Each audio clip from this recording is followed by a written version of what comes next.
Dr. Robert Salter, one of the world's foremost orthopedic experts, is very much at home in Toronto's Hospital for Sick Children.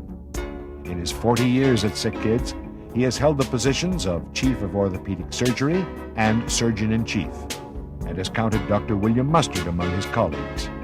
Like his mentor, Dr. Salter also developed an operation that now bears his name.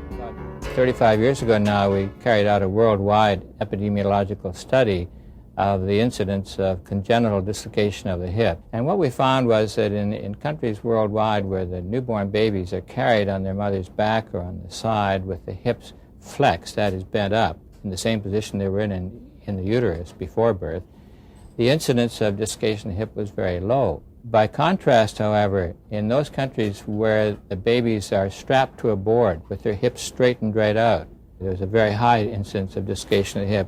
Now, in the younger children, there isn't a problem, because if you put the hip back in very young children and hold it in some way, the hip will develop well in most of the patients. But after about a year and a half of age, if the diagnosis hadn't been made before, the incidence of failure was very high. And it was for that group that we developed the operation.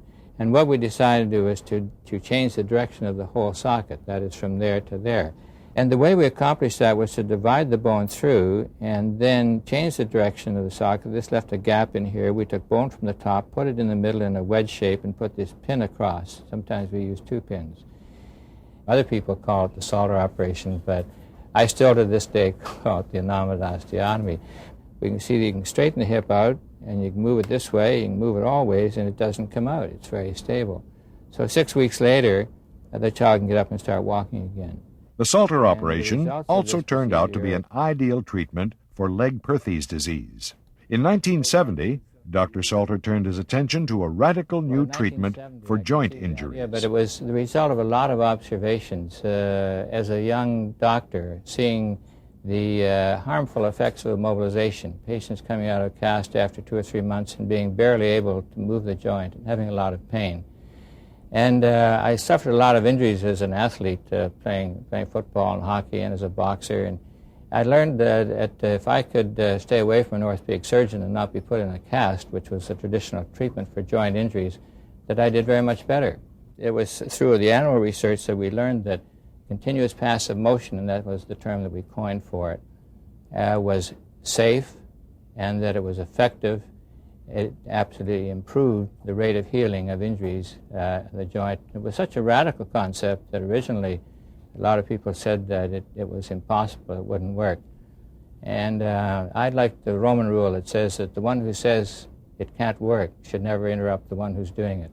It has taken time, but some 40 articles later in the literature, and both research and clinical, have influenced orthopedic surgeons in other centers. And I'm told by the engineers who helped me design the devices for the human that these devices are being used in 15,000 hospitals in 40 countries worldwide at the present time. One of the greatest challenges about joints is that articular cartilage, or joint cartilage, which is covering the ends of the bones, does not normally heal or regenerate. But with continuous passive motion, we've been able to influence a tissue that normally produces bone. It's called periosteum. It covers the bone, and put it into a big defect in the joint. And with continuous passive motion, it actually stimulates that tissue to change its whole phenotypic expression and produce cartilage rather than bone. And from a scientific point of view, that's very exciting.